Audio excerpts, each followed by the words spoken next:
Hi, I'm Alex. Welcome to highlights of the Stieda Cycling 2006 Tour de France experience. We had a great time, great weather, great food, big mountains. It was a good time. Pedal on, pedal on, pedal on for miles, pedal on. Pedal on, pedal on, pedal on for miles, pedal on. Day one following the Tour de France 2006 edition. We're basing ourselves at the historical Grand Hotel de Aurillac near Grenoble in the French Alps. As a beautiful sunny morning unfolds, there's anticipation in the air. Today could be a tough ride. We're praying. I think. We're praying, yes. Well, this morning we're going to load up the vans, drive to the Col de Izoard, and give everyone a chance to ride the Izoard. So how do you guys feel about the first big climb? Climb? What climb? My morale is strong. Got a winning attitude. I took my vitamins. All right, folks, time to get ready. Time to load up. Let's go. We're leaving on time today. On time departure.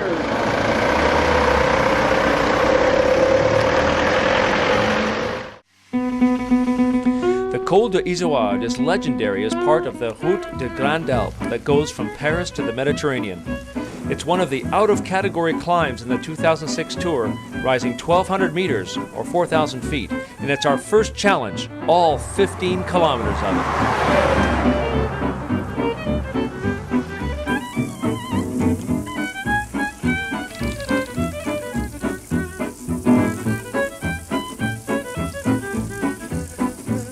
So far, I've just started, feels good. I'm a little apprehensive, but we'll make it to the top.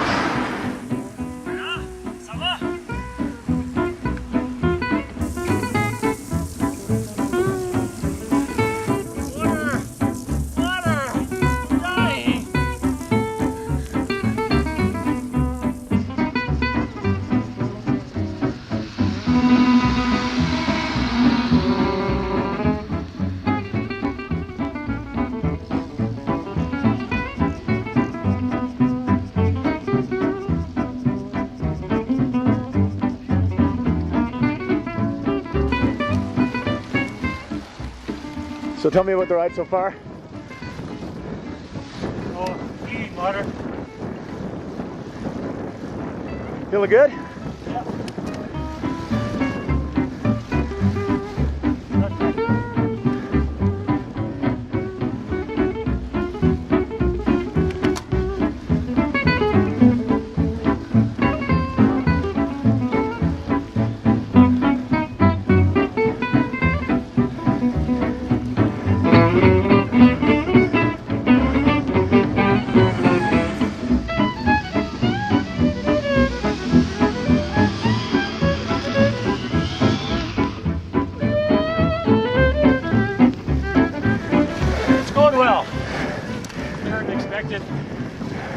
This is hard work for a boy from the prairies. Picture me going off the back. You're still in the peloton though. I'm hanging on a bit. How are you doing? You're this is a day in another day at the office.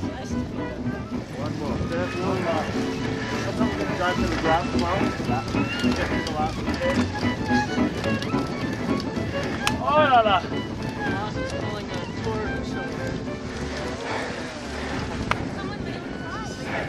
What's that? Someone in my own song. I can't believe it. Well, so you must always ride with somebody else, same size, same frame. So if your bike breaks, you can make that switch. There you go. So it'll be just like Stieda and I at Nationals. Perfect. Yeah. So you're gonna get one more water.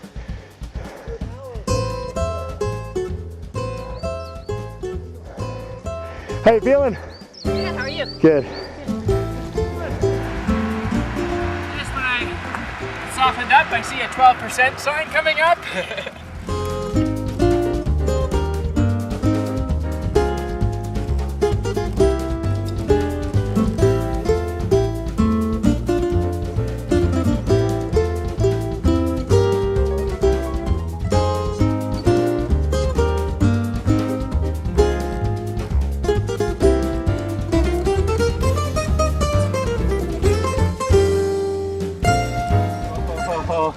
It's hot, hot, hot. It's smoking. I got my music on.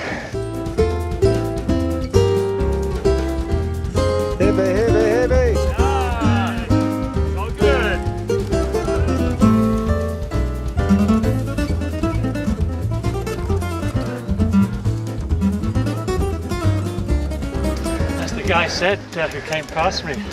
Magnifique. So how's the climb been today? Oh, it's been hot going up, but now that I've been to the top, it's nice and cool up here, refreshing. But it doesn't stop the whole way.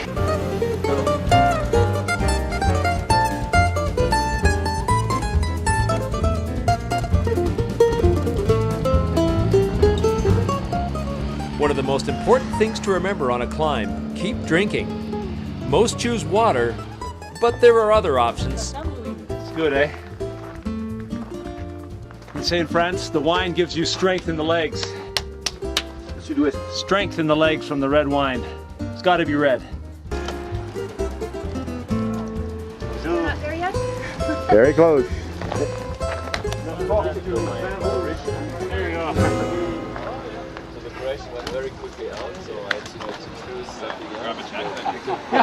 It was great. It was a nice climb. What you expected? Yeah, pretty well. It was long and it got really steep at the end, and all in all, it was a great climb.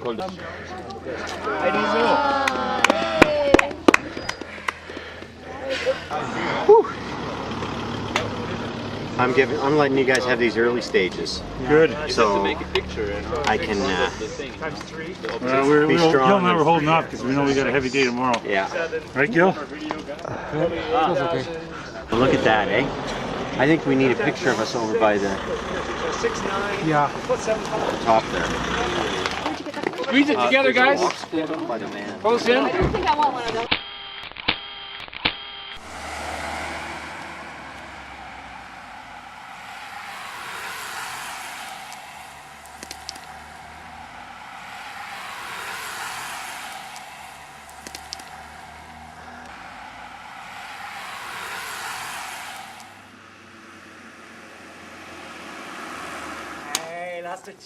So our view, what do you think?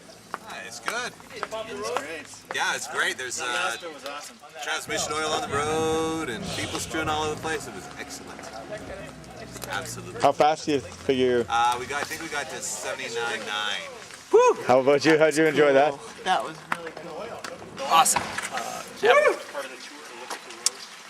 Good. Gil's fine. Gil's fine. Down here to this turn, the next big road, turn right. I mean, there's just a T. So turn right, go down this.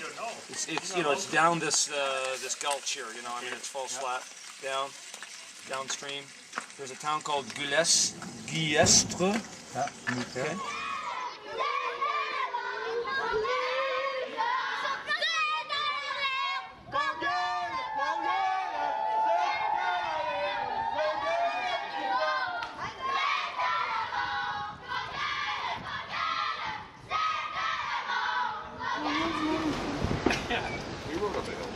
And you can ride up. Very enjoyable. You can Weather's ride from nice. the hotel to Altoids if you want. All around, pretty darn good day.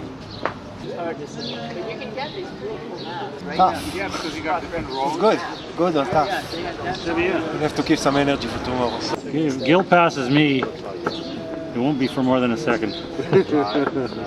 I would not let that happen. Not in the hill. I don't think it will happen, Jeff. No.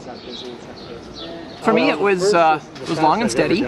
It was hot, and it was nice as you went through the mountain terrain changed. You went through the forest down below, and then it turned into a bit of a meadow with less trees, more low vegetation, and then you popped out of that, and it was just barren rock at the top, and a little bit cooler, but not too much cooler. And then there was the peak. It was great. How was it for you? It was hard, so I feel accomplished. I actually did it. This is why I came here. But, you know, for the French pastry. French pastry.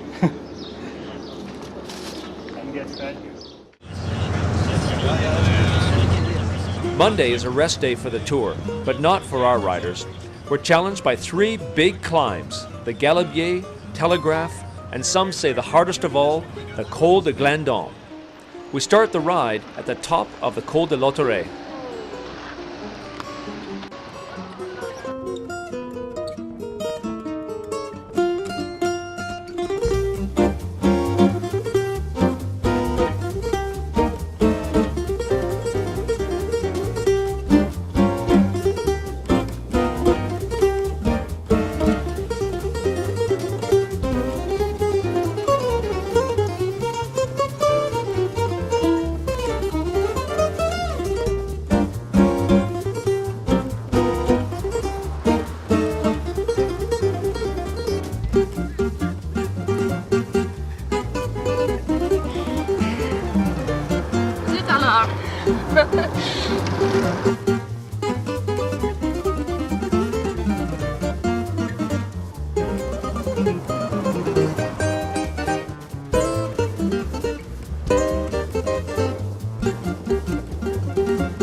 Look at this view, man. It's unbelievable. On top of the Col de Galibier, the highest point of the Tour de France. Unbelievable. It's so spectacular. It's such a thrill to be up here again, not having to race. Good day, wind at your back, easy gear, big rig most of the way. I had to drop down there to the 22 at one point. No, it's good. Real good. Absolutely amazing. The camaraderie on the way up was really fun. Everybody was many different countries, everybody speaking to each other, and absolutely amazing. Just getting ready for the big descent. The climb was fantastic, and the descent's going to be even better. Is this bigger than the hill behind the Edmonton Ski Club, do you think? Yeah, this one rates right up there with some of the best I've done. Fantastic. Every day is better than the last. You couldn't do it without one of these in you. Right here. Punching one down right now. I think it's the peanut butter crunch. And 179 cheese. It's been years. I've dreamed of climbing this one for years. Probably 20 years. Yeah, to do this climb. It was unbelievable, most breathtaking. The last kilometer is the closest I've had the experience of the last 100 meters of Kilimanjaro. You know, you're riding all the way, and then the last kilometer you go, oh my God. And yeah, his heart was at around 165, 170 for sure. Go walk in the park. We were waiting for the climb to start. We don't know where it is at the moment. Lies. I'm almost finished the sandwich. It was this long at the beginning of the climb, and I'm almost done I it. heard. Your son gave us So I'm trying to finish it. But it was a great climb. Holy smokes. I think that's the first one of what, 3 so far? I don't know, you just gotta pace yourself, and you know, I would have liked to have been further out, but I'm like, no, it's good just to, it's good actually. Has this changed your impression of what the riders in the Tour go through, having done this?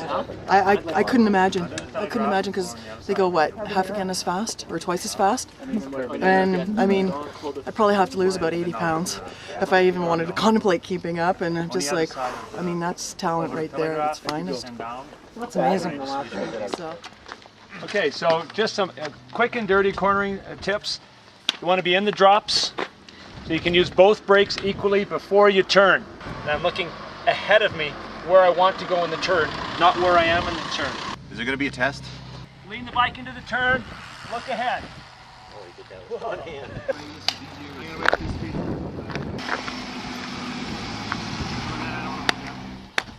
This is the time we go fast.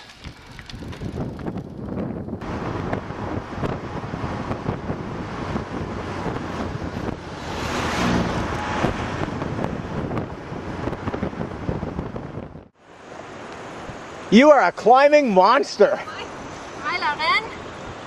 The Reine for a day. Yes, you deserve it. To give you an idea of where the race is raced, Tour de France, this is going up to Col de Glandon. This is how wide the road is. Cars coming in both directions, cyclists, and for the Tour de France, 190 riders.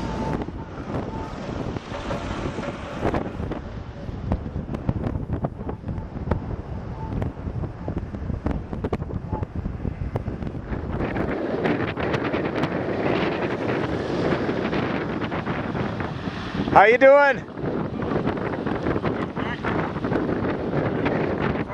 Close, man. Right at the top. There you go. Where? Right here. Yeah.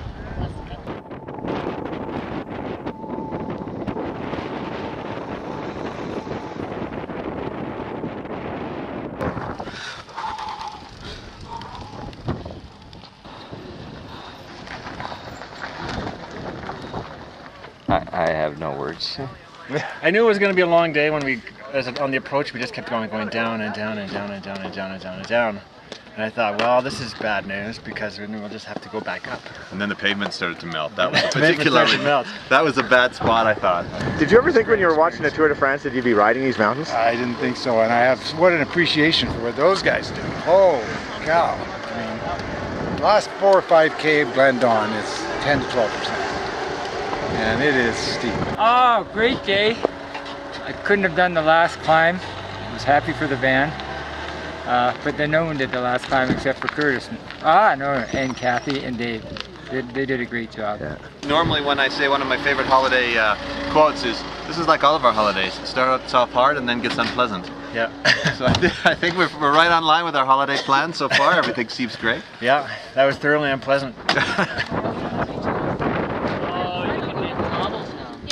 Road racing is the hardest sport in the world. There's nobody else. No. I mean, I've done many sports, and that's definitely the hardest. Talk about like fit athletes and soccer. Well, it goes on and on and on. You go hours and hours and hours. There's no other sport that does that.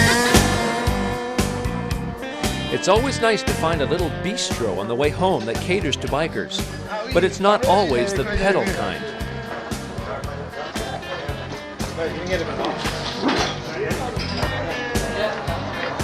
Okay, it's not every day you get to wear, you know, the president's... Turn around, turn around.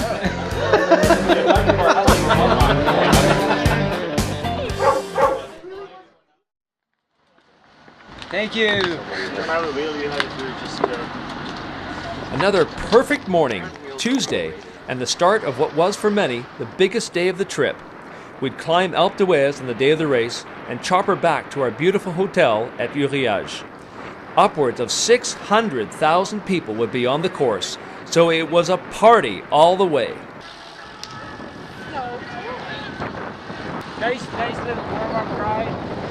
Looking forward to the climb. I'm thinking. Don't let the sun go down on me. Da da da da da da.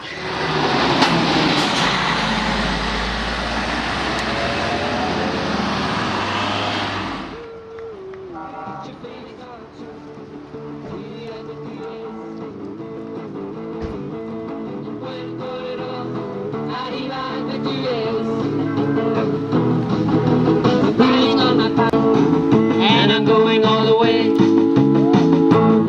Said I'm riding on my ass all night to yes. 'Cause I can't get enough of adventure.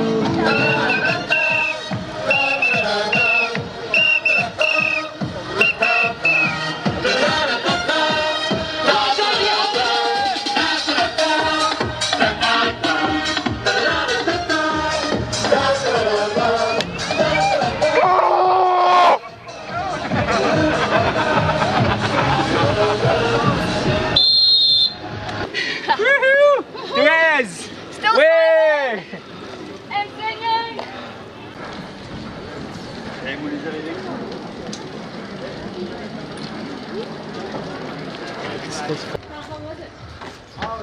So how was the ride? Absolutely spectacular. Like, just you didn't want it to end. Tell me what you saw. Well, the vista is going back. Everywhere you looked, if you looked up, it was absolutely remarkable because there was all these tiers of the road as it moved up. And then if you look behind you, just in terms of the natural beauty, it was stunning. It was absolutely breathtaking, and it changed a lot. You were in lush forest, and then you were exposed, and you'd see these beautiful expanses of rock. And then the fans were just so much fun. And of course, being from Holland myself, it was really great to see the Dutch guys were, in my view anyway, the most sort of enthusiastic and vocal. I mean, that's probably one of the best parts of the tour is when you ride up on the big mountain stages, particularly like Alpe d'Huez, and thousands and thousands of people you're riding through. It's amazing. It's really very exciting. You always feel so much energy, and you float up the hill almost. Well, almost. But it's fantastic. And now we're gonna have some lunch and watch the race.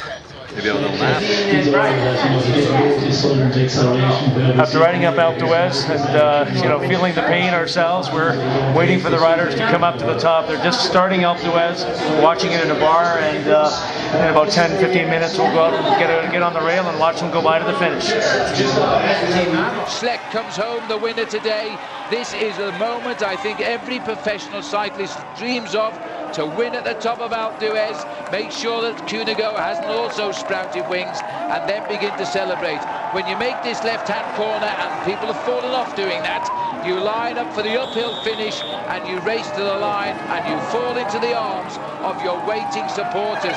CSC, without Ivan Basso, have pulled a big one out of the bag here, and Frank Schleck has done it for them. Look at his face.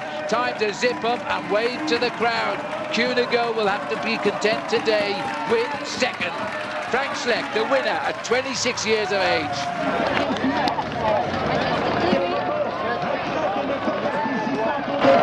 Well, it was an exciting finish. I mean, with that breakaway, you know, with 30 guys coming apart, and only Cunego and Schleck and staying away, with Schleck winning, you know, jumping and getting away. Pretty exciting, but watching Landis, you know, dueling with Cloden, that was pretty impressive. They're all looking very pale, very, very pale. I'm a little worried about them. Stefano Gartelli gets third. Landis crosses the line in fourth. And the clock starts now. If it's more than 1 minute 29, Landis will lead the Tour de France tonight. What a finish. What a finish. What a great day. Great finish. Gil was so excited. And great service. This is what I like. Yeah, c'est bien. After the end of the race, another adventure. We avoided the lineups to get down the hill by chartering choppers to fly us back to Grenoble. A wonderful way to view the Alps, and the end of a great cycling day.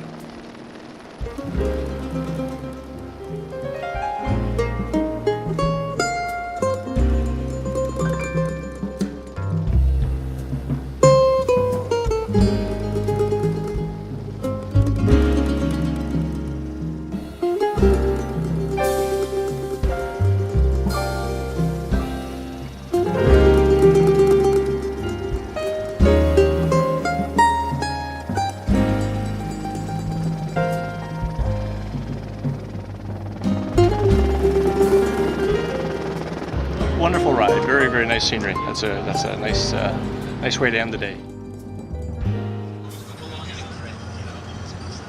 It's Wednesday, and we're headed to see the color and excitement of a race start. The riders will meet up in Bourg d'Azun and have a chance to see some of the race leaders. So what's going to be most memorable out of these 10 days? I think the friendships that you make is a big part of it. That you get together with people that are total strangers, and by the end of it, you've made some friends for life. And it's just seeing the countryside.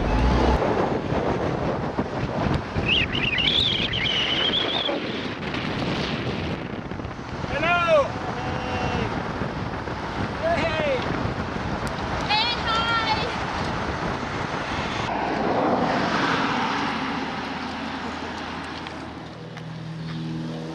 Hey guys. Hey. Bonjour, Papa. We had a nice ride through the valley, little ups and downs, and we're excited, anticipating the start of what will likely prove to be the moment critique in the Tour de France. I was pretty impressed with Carl. I thought he had a lot to offer today, but he let some of the younger guys go to the front and do some of the hard work. The other guys gave 110%. Showed a lot of leadership. And Michael, of course, he kept it all together. He did. He showed a lot of leadership as well, didn't he? We pulled the whole way. We really worked as a team well together.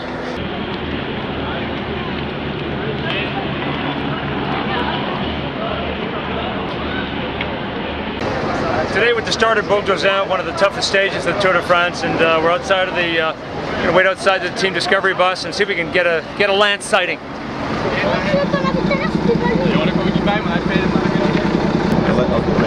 No hunger for competition. Yeah, but different kinds of competition. I mean, you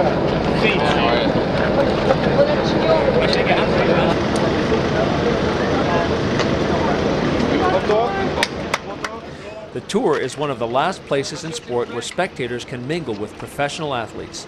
It's something to see. Wow. So what did you get on your camera today? Oh, I got the Lance from a foot away. We were caught in a landslide.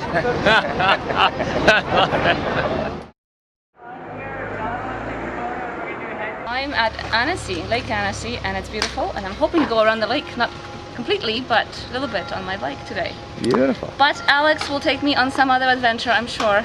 So tell me about this day so far, Alex. Well, we had a chance to get to the start in Beaudesant, and we drove over to our hotel in Lake Annecy, and it's a beautiful hotel. And now we're going to go for a little light spin before dinner.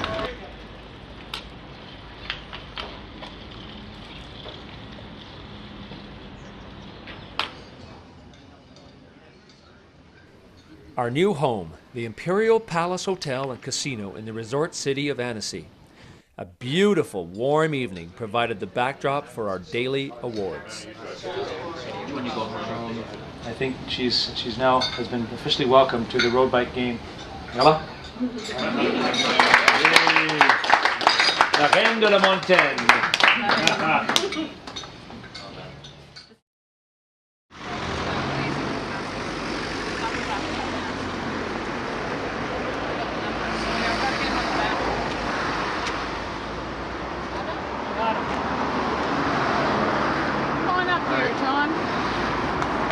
So where are we heading today? To lunch.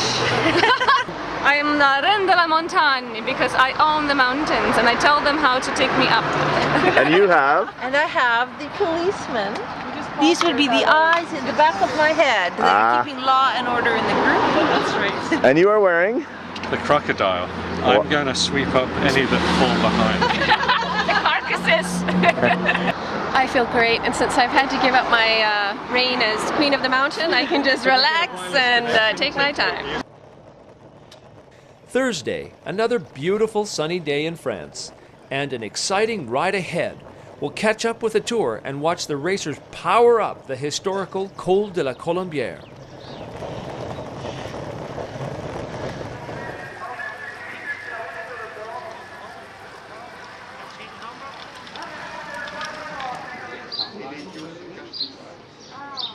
Well, we have a salad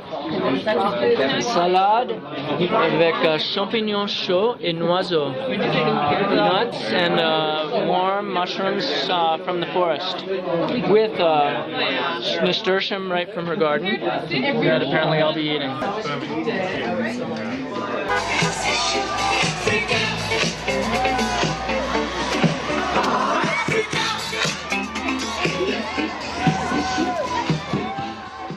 Almost as much fun as the tour itself as being roadside for the caravan. Companies from all over Europe give out food and trinkets along the course. It's especially a hit for the kids. Kids of all ages. Big hairy beast!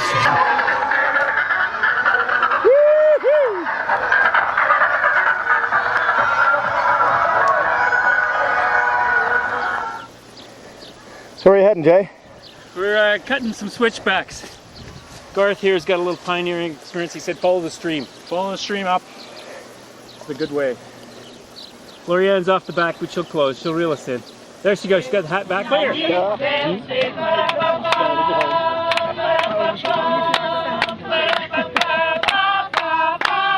La liberté.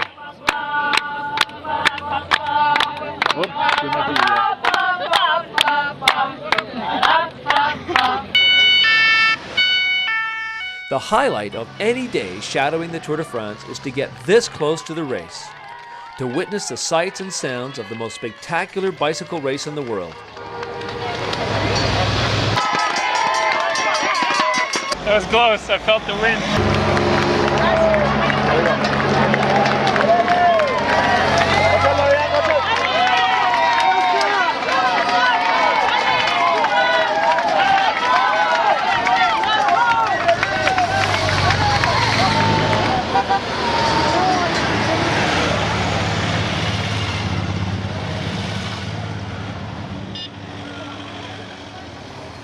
I got some really good shots. Where are you guys heading today? We're heading to the feed zones and 50K ride out there, and nice hilly, undulating hills. Destination in terms of name escapes me at this moment. So route directions, really? Follow the guys in the yellow shirts. Our destination on this perfect Friday? A ride to witness the chaos of the feed zone near the village of Léaz. But first things first, another chance to get some swag from the caravan. No,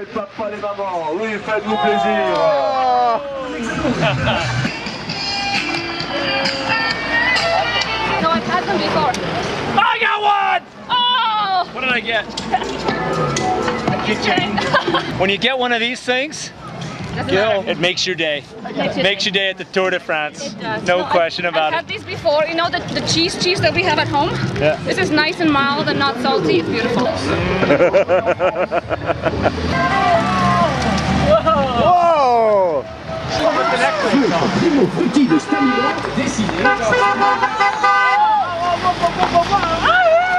Nice racer. Oh, wait till the guy comes on with the water. I got the water.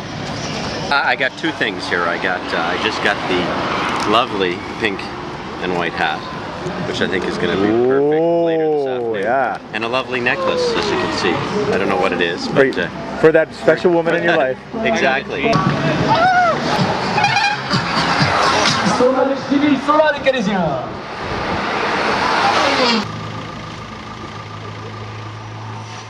While we're relaxing on this idyllic afternoon, others are working. Teams prepare the food that will keep their riders in top form for this day's stage. In a few moments, 160 riders will come through the feed zone to get the nourishment needed for the road ahead. It's something to see.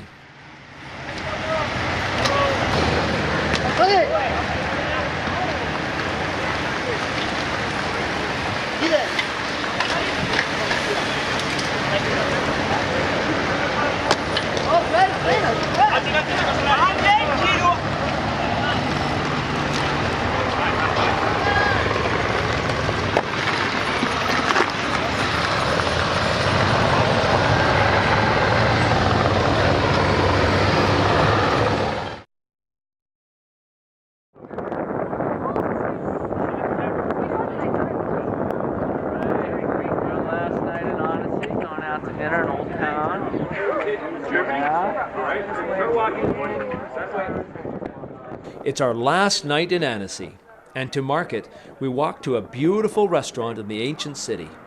It's time to reflect. This is sort of our, typically the end of our big riding time. I think everyone here can agree that they've explored some new horizons, right?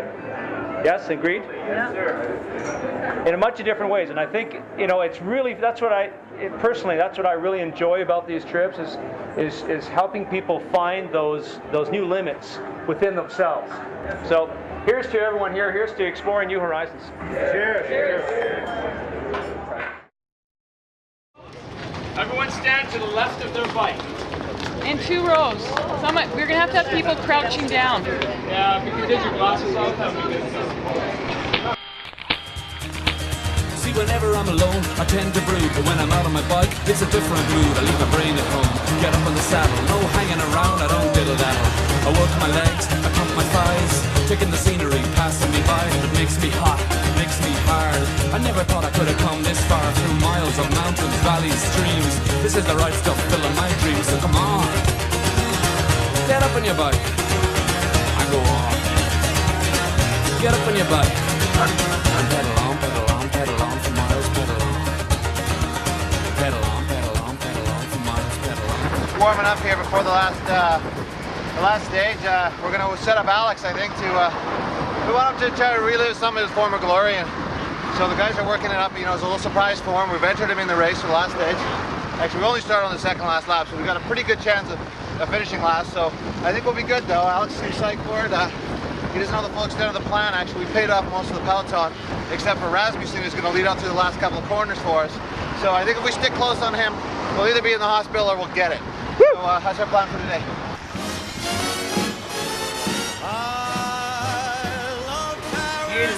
Sean, how you doing? What? Peter. Hey. Carl. Floyd. Loader, North Vancouver. Why, oh why do I love Paris? Because my love is here. Kevin Rokosh. She's there. Hello, gosh. She's everywhere. But she's really here.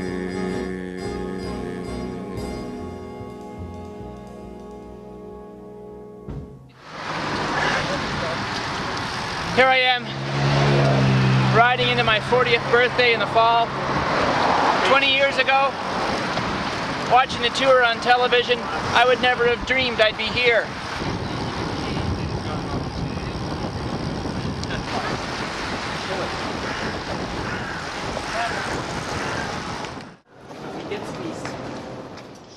After our morning ride, a chance to see the real racers. We'll witness the final stage from our viewing suite at the historical Hotel Crillon. For this one again, and he's going to take on Eric Zabel, or is he? Zabel's got McEwen's wheel. McEwen is in a perfect position for win number 3 in Paris.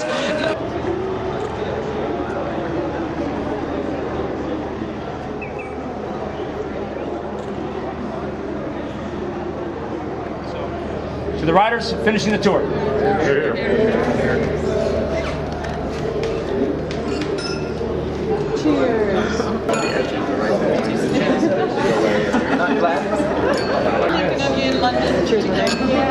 Hey Don, you up in the helicopter there?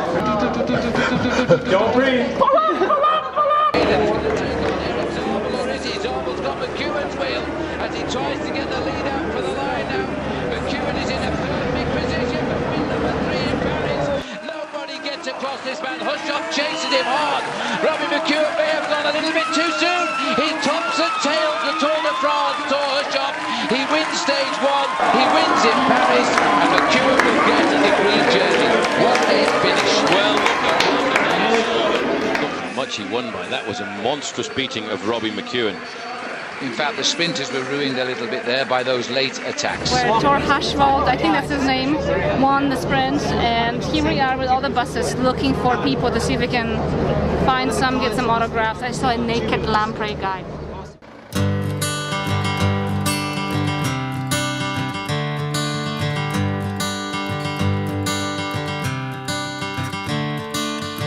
Another turning point, a fork stuck in the road. Time grabs you by the wrist, directs you where to go. So make the best of this test and don't ask why. It's not a question but a lesson learned in time. It's something unpredictable, but in the end is right. I hope you had the time of your life.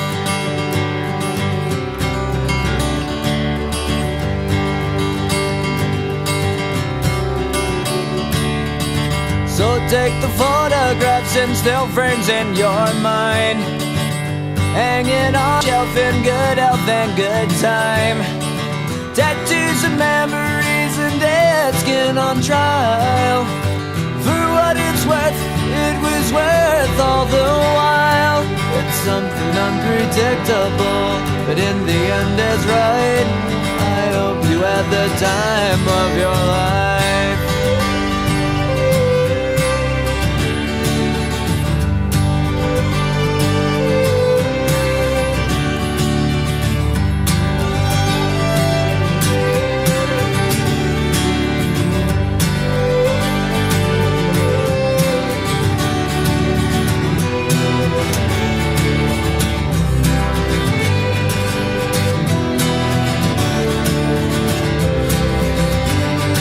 It's something unpredictable, but in the end it's right. I hope you had the time of your life.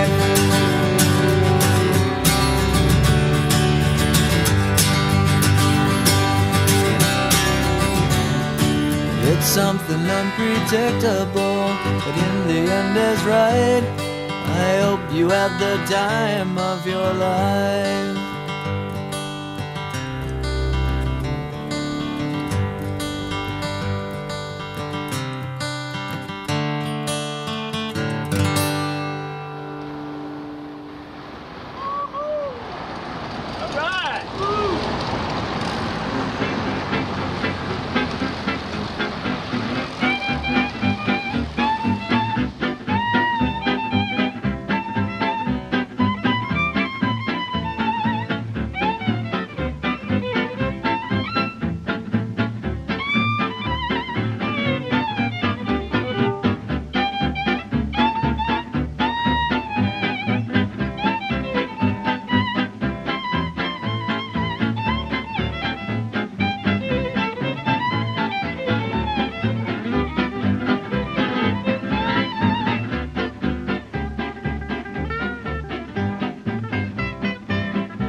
That's it.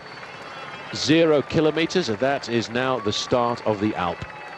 L'Alpe d'Huez, and here's the first move. Patxi Millar moves over to the front, sets the pace over the first few hundred meters or so, dancing out of the saddle. There is Jens Voigt in second position. There you can see, moving up there as well was Axel Merck. Zabriskie, well done, job done for him. 14.3 kilometers to go to the finish. Cunego in the middle, Hincapie just sitting at the back. Must be a bit strange for George Hincapie this afternoon. And Sylvain Chavanel, can he do it for France? He's decided, he's been so close to the victory. Now he's decided to take the big risk here this afternoon as he accelerates. Chase is being taken up by Ruben Lobato there in the yellow of Saunier Duval. He now knows that this is important. Stefano Garzelli also taking the pace up. Job done for Jens Voigt. He's just going to try and survive on the slopes of this climb. Patxi Millar set it up for his teammate. Now he too can only hope to survive, and he has gone to the back. Now there's the move by Damiano Cunego. Lobato responds immediately right onto the wheel of the Italian champion. David Arroyo up there in third place. It's all being very nervous. Well, that's the first acceleration. I think it's come there from Damiano Cunego. Cunego has started the first one here, and that stretched them 3, 6, 7, 8, 9 riders. George Hincapie still tagged on the back, the king of the mountain so far. Got to wonder what is going through the mind of George Hincapie. You know, for 7 years, Phil, whenever the Tour de France has come here, Hincapie's had only one thing in the back of his mind when he's thought about Alpe d'Huez. Pace Lance Armstrong for as long as possible, stay with him for as long as possible, and then sit up and wait and try and get yourself to the finish. He is now in a situation where he may well even be nurturing thoughts of trying to win this stage this afternoon, but to do so he's got to stay in contact with big men like Damiano Cunego. The main field now approaching the foot of the Alpe d'Huez. In a moment they'll take a left-hand sweeper, and that group of about 80 riders will very shortly become 20, then 10, then 5. This is Sylvain Chavanel. He had a show of defiance, but I think he's paid the price straight away on the slower slopes. And George Hincapie and Garzelli here, they're going to have to try and recover. Been a problem here at the back. Samuel Dumoulin there has given a bike away to Dessel. Dessel must have had a problem, must have been a mechanical problem there, and he's got to get himself back into this race. They are going up this mountain like it's a flat road here. This man trying to write his name into the Italian cycling history books as we go a little bit further down the slope. Now, what's Floyd this? Landis is at the front. He's got one of his teammates there trying to set him up for maybe courting out the rest of the riders in this race. There's Cadel Evans. Andreas Kloden is there too. These guys now have decided to go for it. This is a select little group here now. This is Kloden trying to go on the left of our picture. Michael Rogers, no trouble. Floyd Landis watching them both slipping in. That was a huge effort by Landis, his teammate, to split them away. And Denny Menchoff hasn't crossed the gap yet, but Cadel Evans has. This is the battle for the Tour de France now. Well, I didn't see the yellow jersey there of Oscar Pereira. There's a little bit of chaos at the start of the climb here, Phil, because of the large number of riders who started this climb together. We're going to have to work our way through here like everybody else in the Tour de France this afternoon. But while at the front, we now have two leaders. Frank Schleck of Luxembourg, joined by Damiano Cunego. David Arroyo, who was in the leading breakaway, he is now starting to go backwards. Well, we got that bit right. We saw the way the teammates were working to get these two in the lead. So far, so good. Mazzolini and Lobato having a little bit of trouble keeping them in their sights now as they continue to corkscrew towards the summit. People here have waited since last Saturday, and the riders arriving here at 4 o'clock on a Tuesday, and here they come. Further down, look at the face of Floyd Landis there. And Menchoff has arrived. He has come back. He saw the danger, pulled himself back into this race. It was all set up a little bit by Floyd Landis in the lime green there, but look at the gaps now starting to appear behind everybody. Cadel Evans saw the danger. He looks very comfortable up there for Australia. Matthias Kessler was the rider from T-Mobile who was in the front end of this group. This is the back end of the group, and lots of riders now, Phil, starting to disappear. Patrick Sinkiewicz at the back end of the group. These are riders who have been left behind on the early couple of kilometers of the Alpe d'Huez this afternoon. There's the yellow jersey. Yes, but where is he on the climb? He's got to lose a minute 29 to the man who's only just ahead of him around the corner just now. Is Floyd Landis, so he hasn't lost the race lead yet on this first of 3 days in the Alps. Hi, I'm Denis Menchoff. You can see more Tour de France after break.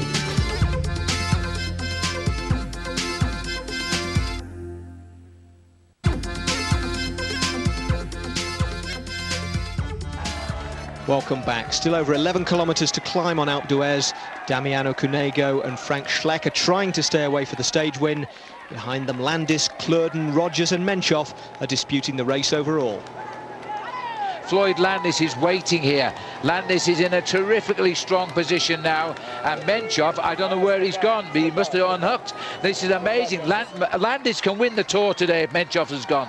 Well, Menchoff was the man who we expected. There he is. He's been put into difficulty, a fraction. He's lost himself 10 or 15 Helps metres. on the There's way. the next group and his teammates coming up. Michael Bogaard, the champion of Holland, riding a brilliant Tour here this afternoon. If they come up to Dennis Menchoff, then we will see a situation where it goes advantage back to Rabobank. Frank Schleck here, Damiano Cunego racing for the win on the Alpe, and that is significant for these two riders, but they're not in a position to win the Tour de France yet, although remember that Schleck is not that far behind if he gets big time at the summit. The Maillot Jaune here is not yet out of this race, and he looks as though he's got a calm and collected body today. He's still thinking well, he's thinking positively. He hasn't lost the Tour yet. There's no way he can panic. Looks Chris as if Horner just we've got behind Chris him. Horner coming up alongside here. He's a teammate of Cadel Evans. This is the face of Dennis Menchoff, just looking down at the gears, trying to get himself back into the bike race. Round the corner, there isn't anybody. Let me see the straight open up and see whether or not I can ride myself back to the leaders. There, just in front, about 150 metres, is Kloeden, followed by Landis, followed by Evans. But Kloeden today is not the same man, Phil, as we saw in the Pyrenees. We'll see. He's got a few kilometres to go yet, and that's when he got cramped last time. We'll see if he's improved over the week. But Andreas Kloeden here is establishing the leadership of T-Mobile. Landis has never been under pressure since this Tour de France began, and he doesn't look under pressure now. Frank Schleck doing the pacemaking there. Cunego sitting in his wheel and 51. now thinking about whether or not they can survive, but there's a massive battle going on behind. Menchoff is coming back, and so going the other way is Jens Voigt. How depressing was that? 10 kilometres to go for the leaders. Well, Menchoff, I think wisely, has dropped back out of the red zone and is pacing himself back into the action here as he now tries to get back onto line. This is Carlos Sastre trying to get back in on the terms of the action. But a little bit off the pace. Levi Leipheimer behind Sastre. Voigt won't give up. He's jumped onto the back wheel of Menchoff. Jens Voigt is really quite remarkable. He saw number 14 coming up there, his teammate Carlos Sastre, and thought, I'll help you out a bit, mate. I'll get you to the back wheel of Dennis Menchoff, and then I think I'll probably pop. And there it is. Thanks very much. Well done. Let me see if I can just find a little bit more while we go back to the two leaders. Frank Schleck of Luxembourg. We've never had a climber like this since the great Charlie Gaulle. They called him the Angel of the Mountains. Schleck, remember, 10 minutes behind the race lead. I think soon will discount Pereiro. Schleck is getting himself up into the leaderboard of this race if they don't catch him. Eddie Mazzolini, where's he found his legs from? He's racing across the gap. Well, he's found his legs because this is a legendary climb. Everybody wants to win on the slopes of the Alpe d'Huez if they can. And Eddie Mazzolini here, number 25, is riding himself back to the lead. We're going to see a three-man leading group in a couple of moments. Just have a look at the average speed, though. 14 kilometers an hour. 8.5 miles an hour is all they are doing on the slopes of this climb. That gives you an idea of just how steep the gradient is. Well, Eddie Mazzolini has won only 3 bike races this decade, and he's now suddenly gone from a disaster in the Pyrenees to a man who's catching the leaders, and Menchoff has cracked again, and that is great news for Leipheimer now. But did you see who cracked him? It was Jens Voigt who cracked him, and looks to me as if Floyd Landis has now decided, I'm off on my own here this afternoon. I am going to try and ride this Alpe d'Huez à la Armstrong. This is why the big challengers of the Tour allowed the break of the day to run the mountains. They had decided it was man against man on the Alpe d'Huez climb. This fabled climb, Floyd Landis now is trying to distance all of his nearest challengers. He could well be racing back into the Maillot Jaune. What a couple of days that's going to give him through the Alps. Levi Leipheimer fully recovered now, riding well. I do not know how Jens Voigt is doing this for his teammate Sastre. Well, Jens Voigt is the kind of rider who can ride on 200 kilograms of courage, and that's what he's doing this afternoon. He is pounding himself into the ground because he's trying to pull Carlos Sastre back into this race. There was a massive attack there which came from Floyd Landis, but did you see how easily Andreas Kloeden came back? He tickled those pedals, and the next minute he was back in contention, back on the wheel of Floyd Landis. But these guys here, Sastre, Cadel Evans and Levi Leipheimer, are only at around about 10 seconds. 3 riders at the head of the race. It's difficult to try and keep everything up to date. Cunego and Frank Schleck joined now by Eddie Mazzolini, but the yellow jersey is in difficulty. He'll be looking for that 10 kilometers to go banner to figure out whether or not he's going to keep the yellow jersey at the end of today's stage. Cadel has gone. That's a surprise. We weren't expecting that. Cadel Evans thought this climb would suit him. He's gone off the wheel there of Levi Leipheimer, who is actually riding a very sensible race with Carlos Sastre here, slowly but surely cutting through the debris, watching it float away and making his way toward the front of the group. Hi, I'm Frank Schleck and you are watching the tour on ITV.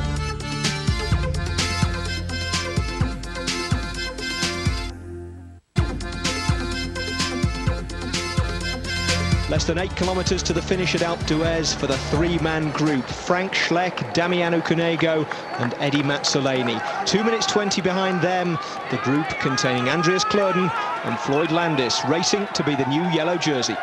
Every flag of Europe waves here, and Scandinavia, the Norwegian flags, the German flags, as they watch here the leaders, Frank Schleck, Cunego and Mazzolini.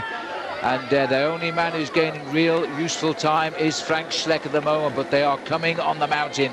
The strong men of the Tour de France are climbing. Landis, for the first time, is looking as though he's reaching the red zone on that bike, as we now see Arrieta disappear by. Landis looks across, that big breakaway is being dropped away now.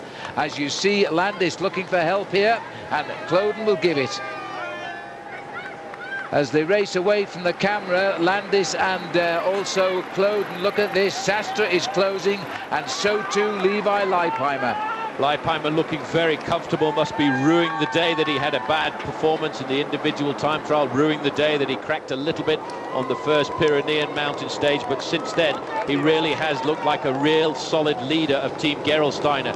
Jose Luis Arrieta having a chance to see the big leaders of the Tour de France fight it out, but I think, Phil, in a couple of meters' time, you'll see Carlos Sastre and Levi Leipheimer back with the 2 men, Klöden and Landis. They've made a sensible climb, hit the red zone, slowed down, got back in the blue zone and recovered, and they've kept a rhythm, and they are coming back. And when they do come back, and this is one of the teammates now of looks like it might be Axel Merckx dropping back from the breakaway. It is. Merckx had a great ride today nonetheless. Well, this could actually tilt the scales a fraction, because he is going to get picked up. Look at him looking over his shoulder. Real pro. This is a real professional move, and that is why it's always good to have a teammate in an early breakaway like that, because as we saw Jens Voigt pull himself inside out a little earlier for Carlos Sastre, we are now going to see Axel Merckx, and I hope Axel's got something left in the engine room, because he could then be a great ally for Floyd Landis for the next couple of kilometres. The 4 senior men of the Tour de France here now. Andreas Klöden, best place number 71 is Floyd Landis. So Carlos Sastre is here. Leipheimer is here. They've got rid of Menchov. Look at this, Landis is going. He's going, he's seen his man. He's seen his man, and he's going to try and shout, Axel, go! Axel, go! Because he wants to try and take him clear. And he's shouting. You can see his lips moving here, as Axel hasn't realised he's come to him. As they now try to open, look at the effort now of Axel Merckx, giving him the bottle, giving him all he can. He's going to pace him, but look at the face-off behind, because Sastre's bridged the gap. So too has Klöden. Where's Levi? Levi's in difficulty with that little acceleration, but you mustn't panic. Ride at your own rhythm. Keep the revolutions at around about 4,500. You can hear the turbo starting to kick in, and he should be able to ride himself slowly but surely back to that group of 4 men. But it's good for Floyd Landis now to have a teammate alongside him. Little bit of a misunderstanding between the 2 of them there. I think he came back to Axel Merckx just a little bit too quickly. This is the face of Michael Rogers a bit further down. He was with the leaders, in a little bit of trouble at the moment. Michael continues to climb here. There's the maillot jaune. Oscar Pereiro living through the hardest days of his career. He has to finish within 1:29, as Parra also drops away there from Cofidis. Look at the crowds here. We're heading up towards the village of Huez. There's the Alpe on front, and these are still the 3 leaders on the road. 2 of them joined by Mazzolini. Well, the group behind Landis and Kloden and Leipheimer are now at just 1 minute and 50 seconds to these three leaders. On the front, Frank Schleck, followed by Damiano Cunego and Eddie Mazzolini. If you think the sport of cycling is losing its popularity, I think this crowd on the Alpe d'Huez this afternoon blows that theory out of the water. It's really tough on the climbs. Dessel still trying to get through, still trying to cut a path all the way up towards the leading group as the battle starts now. 3:27 is the gap back to Christophe Moreau. This is George Hincapie still cutting a path through the trail here. Hincapie hasn't given up this challenge yet either. Well, Hincapie is where around he came from. He's come from the front to the back, so I don't suppose he's going to hang on to this group.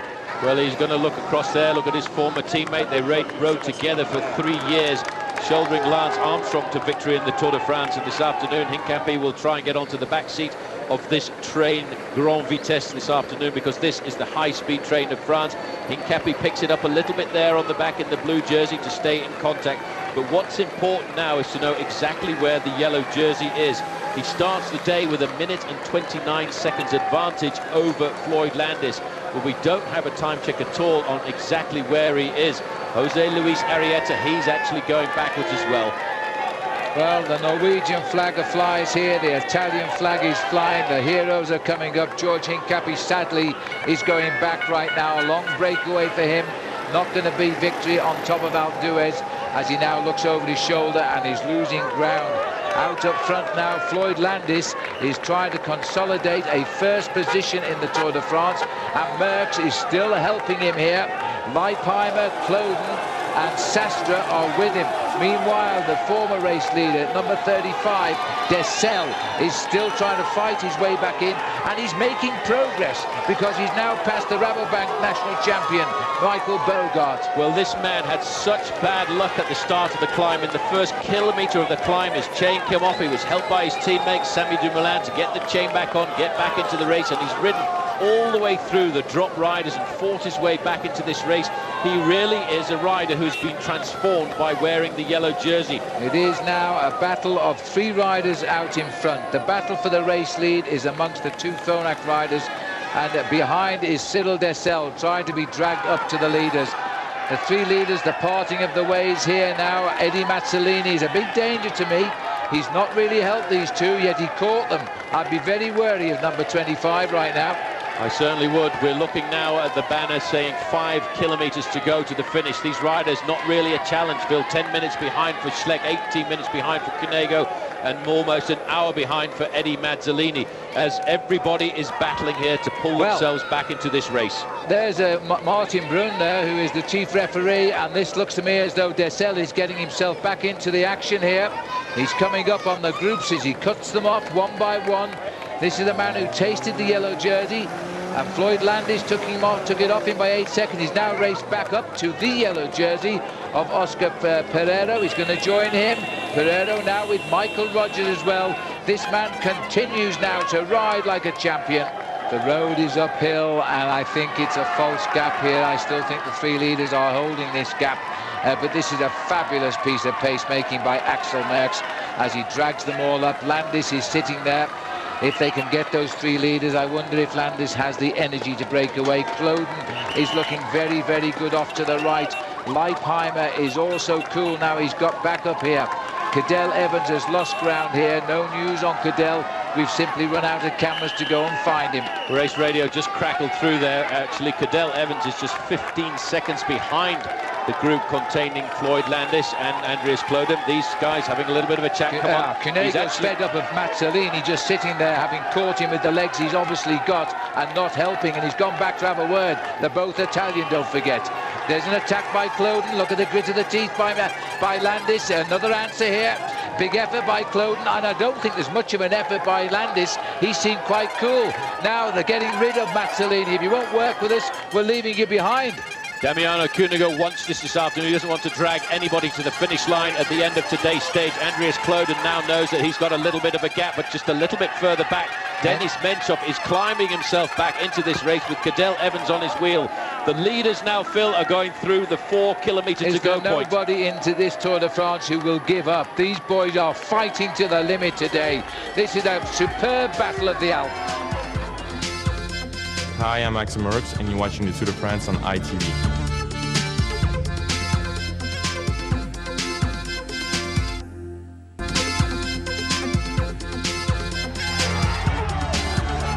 Three kilometres to go now. They are closing in, Landis and Cloden, but can they bridge a minute and a half before the finish? I don't think so. One of these deserves victory. Well, these two men are seriously class riders. They're both young riders. These are the riders of the future. Frank Schleck, the winner this year of the Amstel Gold Race. Alongside him, Damiano Cunego. Cunego said he was going to win a stage here in the Tour de France, and what a stage that would be if he could. Denis Menchov mustn't panic. The Tour de France is not going to end here this afternoon. There are still two very difficult days to come, tomorrow and the next day, but he must get himself into a rhythm, try and ride himself back into the race. Alpe d'Huez, the riders are coming into the outskirts of town, but Phil, there's still an awful long ride to the finish. They've still got to make a few more twists before they cross through the shopping area and across the square here. These two are drilling into the road. They're closing in with every pedal rev on the two leaders. And look at all of the work is being done by Cloden. Why should Landis help? He's ahead of him in the overall classification. Why should he just not follow him to the line? That's the way it should be. That's the pressure. Cloden looking over his shoulder, but credit to Andreas Cloden.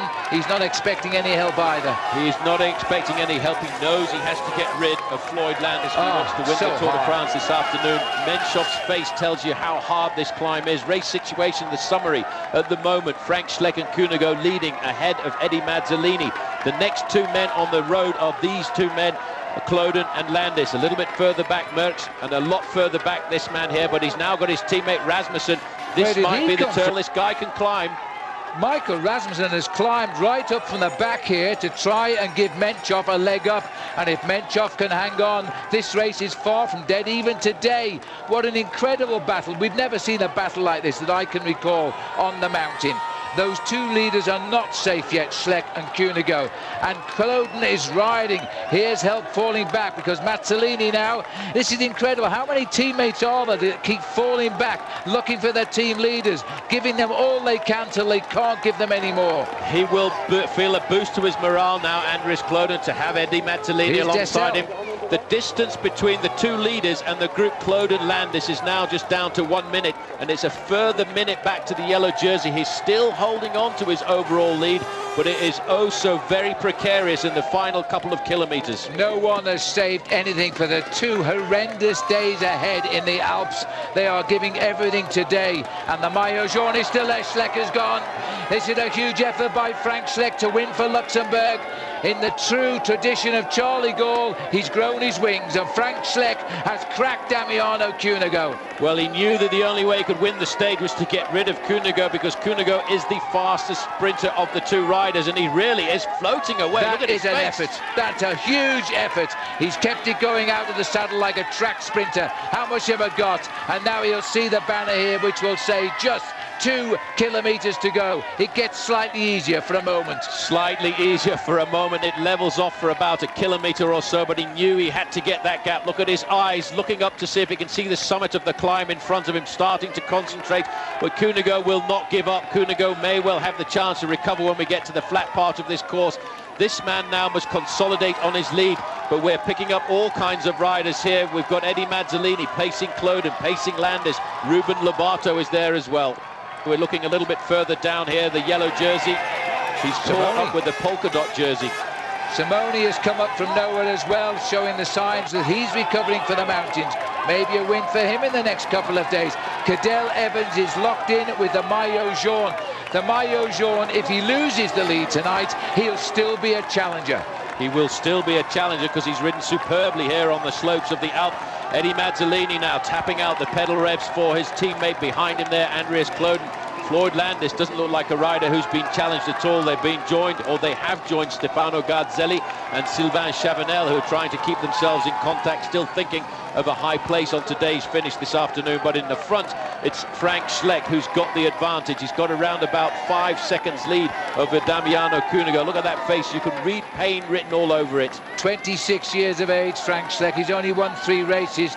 He chooses them well. He's been the champion of Luxembourg this year. He won the Amstel Gold Race, which is a classic. We finished on the same finish line as the Amstel Gold Race 2 weeks ago in the Tour de France. Now look at this as Cunego refuses to lie down here. He's getting to the kilometre kite is Frank Schleck, and they are coming from the back at the same speed. These are the men of the future, Phil. 26 years of age there for Frank Schleck, 24 years of age for Damiano Cunego. There is the kite. That will be a sight for sore eyes.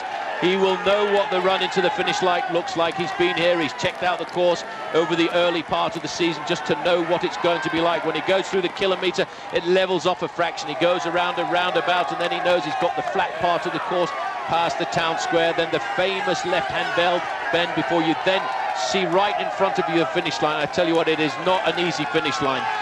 Well, the battle here of Floyd Landis here and Stefano Gartelli, they're just sweeping up all of the riders of the breakaway of the day. As we make a switch up here to the right on a hairpin bend, Landis still watching and making Andreas Kloden do all of the work. Meanwhile, this man is flying to the top of the Alp, a first Luxembourg ever to win here, as he'll swing up the left-hand finish very shortly. Frank Schleck, this was a great plan, and he thanks two men, David Zabriskie of the USA and Jens Voigt of Germany. They destroyed themselves on the low terrain and in the valleys to give him the chance to win the day, and he never let them down. Schleck comes home the winner today. This is the moment I think every professional cyclist dreams of, to win at the top of Alpe d'Huez, make sure that Cunego hasn't also sprouted wings, and then begin to celebrate.